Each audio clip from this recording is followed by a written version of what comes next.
ગોંડલ રાજકુમાર જાટ કેસના પડઘા હવે લોકસભામાં પડી રહ્યા છે, કારણ કે જે રીતે જ્યારથી આખો કેસ સામે આવ્યો ત્યારે સૌથી પહેલા રાજસ્થાનના નાગોરના સાંસદ છે હનુમાન બેનીવાલ, તેમણે સૌથી પહેલા ટ્વીટ કરી અને સીબીઆઈ તપાસની માંગ કરી હતી અને તેમણે કહ્યું હતું કે જો જરૂર પડશે તો આ મુદ્દો અમે લોકસભામાં પણ ઉઠાવીશું, અને ખરેખર બન્યું પણ એવું જ. હવે હનુમાન બેનીવાલ મેદાનમાં આવ્યા છે, લોકસભાની અંદર આ મુદ્દો ઉઠાવ્યો છે અને જયરાજસિંહને ખુલ્લો પડકાર ફેંક્યો છે. નમસ્કાર, નિર્ભય ન્યૂઝ સાથે હું છું રિદ્ધિ.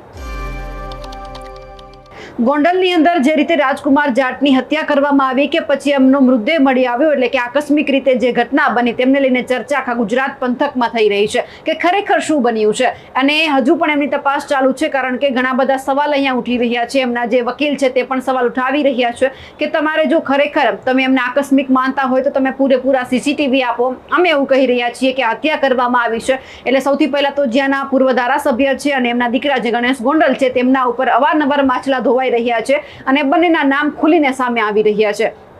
જ્યારથી આ ઘટના બની છે ત્યારથી રાજસ્થાનની અંદર ભીલવાડાની અંદર જાટ સમાજ છે ત્યાં પડઘા પડી રહ્યા છે, લોકો વિરોધ પ્રદર્શન કરી રહ્યા છે અને સીધી જ રીતે જયરાજસિંહ જાડેજા છે તેમને ખુલ્લો પડકાર ફેંકી રહ્યા છે. તેવું જ કંઈક હવે લોકસભાની અંદર પણ બન્યું છે. હનુમાન બેનીવાલે આ મુદ્દો ઉઠાવ્યો છે અને કહ્યું છે જયરાજસિંહ જાડેજાને પણ ખુલ્લો પડકાર ફેંકી દીધો છે.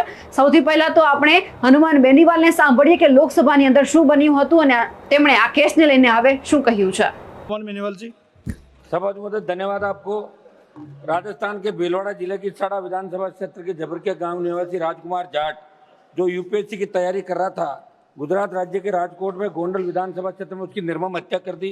पूरे देश के जाट समाज में भारी रोष है. समझती गुजरात पुलिस इस मामले में कुछ भी नहीं करी. हमने गृह मंत्री जी और प्रधानमंत्री जी को भी अवगत कराया. मेरी मांग है कि राजकुमार जाट हत्याकांड जिसको लेके जाट समाज में भारी रोष है, इस मामले की सीबीआई जांच करा के वहां के पूर्व विधायक जयराज जडेजा और उसके परिवार के खिलाफ कड़ी कार्रवाई की जाए, उनके सलाखों के पीछे डाला जाए और एक अच्छा मैसेज दिल्ली साहब ने और सीबीआई जांच इसकी करें. धन्यवाद. જબરદસ્ત રીતે આ પડઘા હવે આખા ગુજરાતની અંદર અને આખા દેશની અંદર પડી રહ્યા છે, કારણ કે હવે અલગ અલગ જગ્યાનો જાટ સમાજ છે તે ભેગો થઈ રહ્યો છે.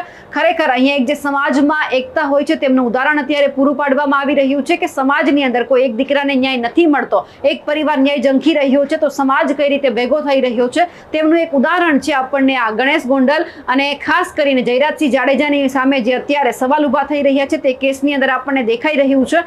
કારણ કે રાજસ્થાનની અંદર અત્યારે જબરદસ્ત રીતે વિરોધ છે અને ન્યાય માટેની અનેક માંગ કરવામાં આવી છે. જેટલા પણ લોકો આખા મામલામાં નિવેદન આપી રહ્યા છે બધા જ લોકોનું એવું કહેવું છે કે આમાં સીબીઆઈ તપાસની માંગ થવી જોઈએ. હનુમાન બેનીવાલે પણ કહી દીધું છે કે આખા મામલામાં સીબીઆઈ તપાસની માંગ થાય તે જરૂરી છે.